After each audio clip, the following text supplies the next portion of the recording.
This is One on One.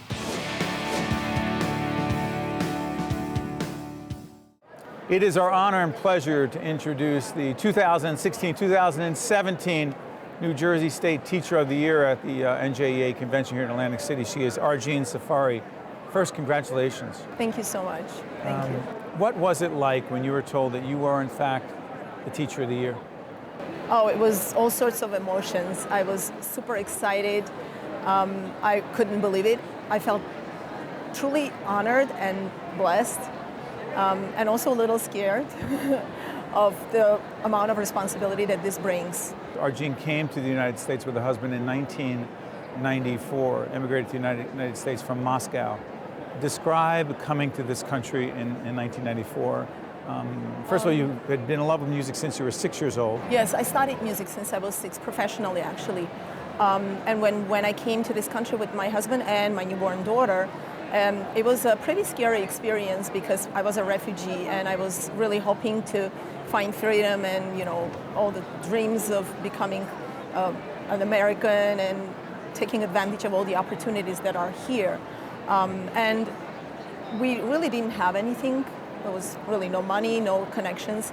So it was a challenge. It was a big challenge. But I think it's all those hard times that I had to go through that make this journey even more appealing and special to me. You told me before we got on the air that you love music as far back as you can remember, but your love of teaching. My love of teaching came later.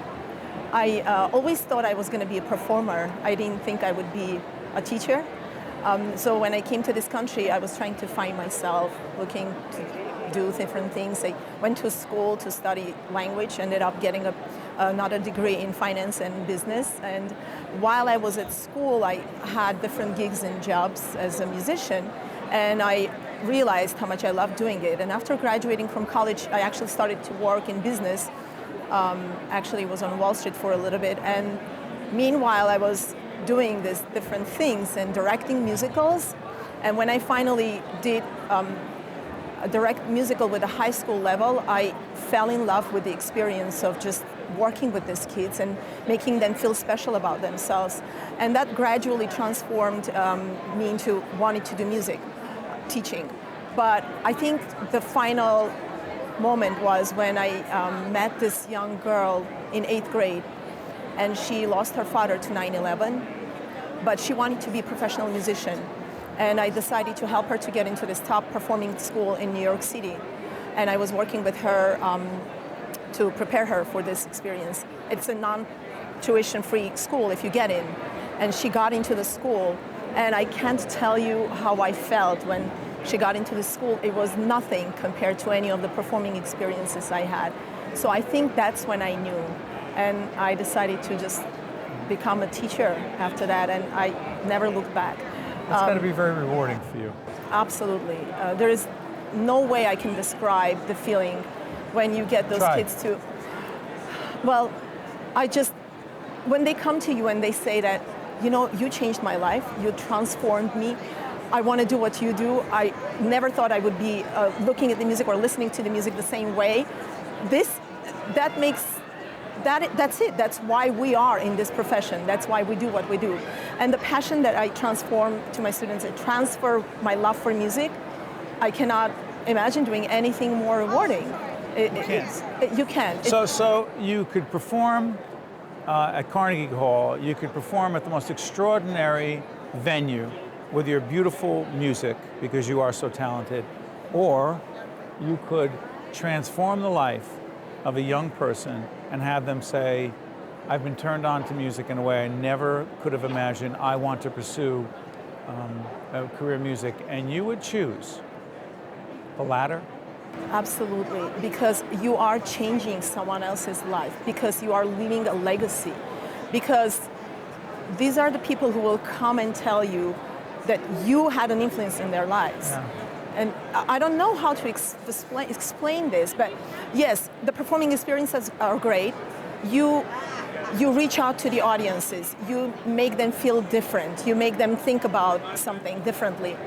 But when you actually reach to the soul and heart of the student and you make them feel better about themselves. You make them realize their passions, their talents that they never even knew they had. Don't you think that's the best transformative experience one can have? Nothing better. So let me ask you, you came to this country 22, 23 years ago, right? Did you envision, or was it on your list of accomplishments, I want to become the New Jersey State Teacher? You're laughing already. Teacher of the Year. Did you say that's what I want to be? No, absolutely not. What I knew that I wanted to be is someone who will make a difference.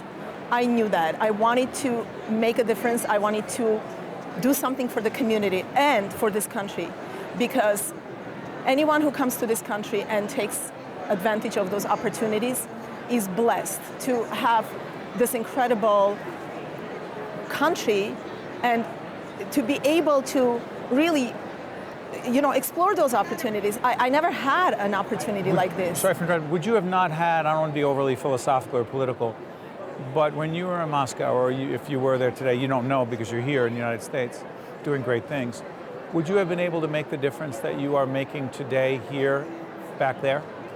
I would love to think so. However, it was a different climate. It was very different to even feel that you can do what you want to do. Here, it's a land of opportunities. I don't think we realize that people who are born in this country take it for granted. No, you don't. I don't take it for granted. I don't take a single day for granted. And that's how I approach my teaching too. I don't walk into the classroom and say, oh, here, another teaching day.